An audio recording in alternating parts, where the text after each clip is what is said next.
Salut toi, moi c'est Lucette. Je suis une petite ouvrière Camponotus parius et aujourd'hui, je vais vous raconter ma journée.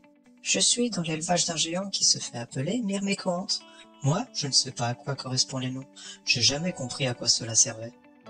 Du moment qu'il nous donne à manger et un logement, le reste, je ne m'en intéresse pas. Maintenant que vous me connaissez et que vous connaissez Monsieur le Géant, nous allons commencer par le chapitre 1.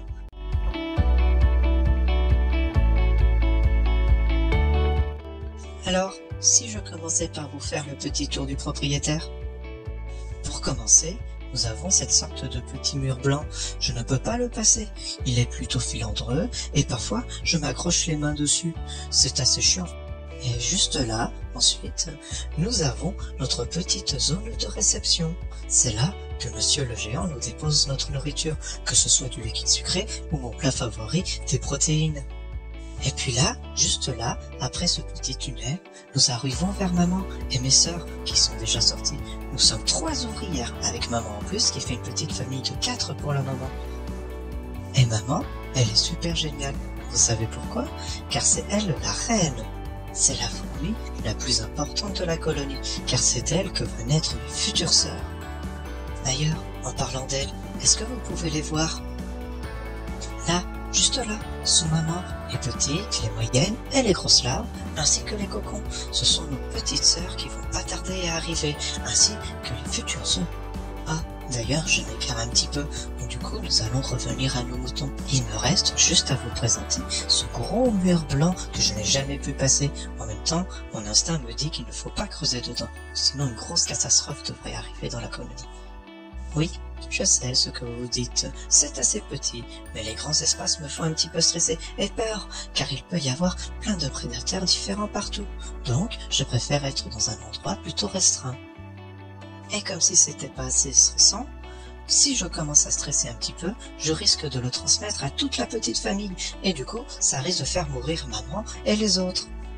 Ah, tiens, vous entendez ça? C'est Monsieur le Géant qui s'approche, donc du coup, on va passer au chapitre 2.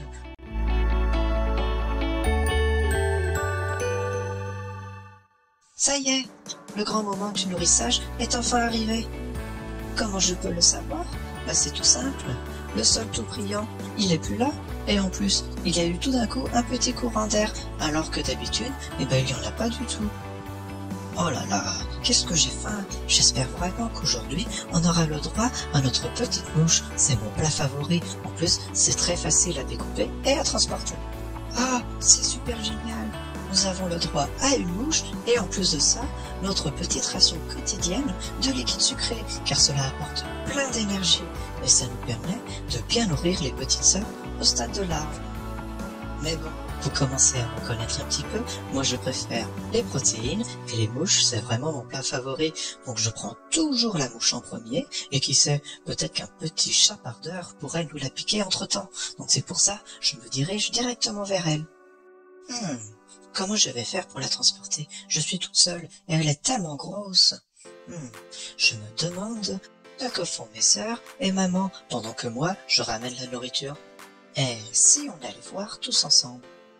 Ah, tiens, voilà maman et une de mes sœurs. Oh, mais tiens, qu'est-ce qu'elles sont en train de faire? Ah, elles ne sont pas en train de se bisouiller. Vous savez ce que c'est?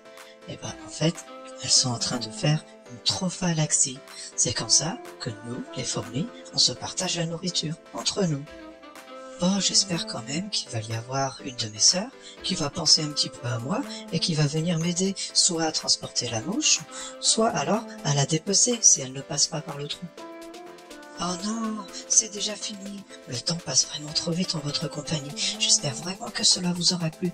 Mais ne partez pas tout de suite, car la vidéo n'est pas encore tout à fait finie. Je vais laisser place à Antis, mon ami.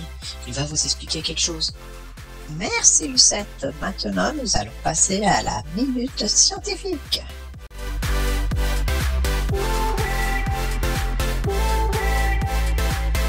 Pour cette vidéo, nous allons parler d'une chose fondamentale, c'est la reine des fourmis, autrement appelée Jeanne.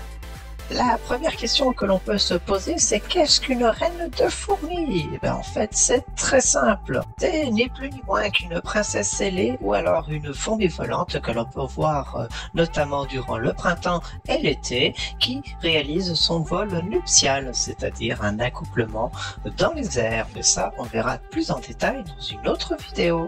Juste après l'accouplement, elle va retirer ses ailes afin de rechercher un abri et commencer à fonder une colonie.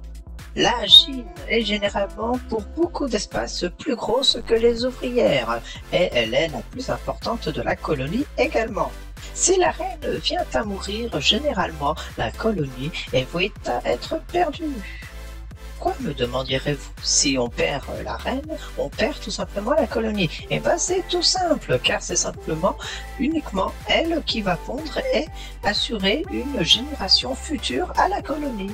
C'est également l'individu de la colonie qui va vivre le plus longtemps. Par exemple, une reine Lasius sp peut vivre entre 20 et 30 ans, alors qu'une simple ouvrière, quant à elle, va vivre que entre 2 et 3 ans. Et voilà, la minute scientifique est terminée. Maintenant, vous savez à quoi ressemble une gym, une reine des fourmis, et vous savez à quoi vous attendre quand vous prendriez une colonie de fourmis. Et voilà, c'est tout pour cette vidéo. J'espère qu'elle vous aura bien plu, que ce nouveau format change un petit peu. N'hésitez surtout pas à laisser un petit commentaire en dessous de la vidéo, à liker et à vous abonner. À présent, je vous dis à jeudi prochain pour une nouvelle vidéo.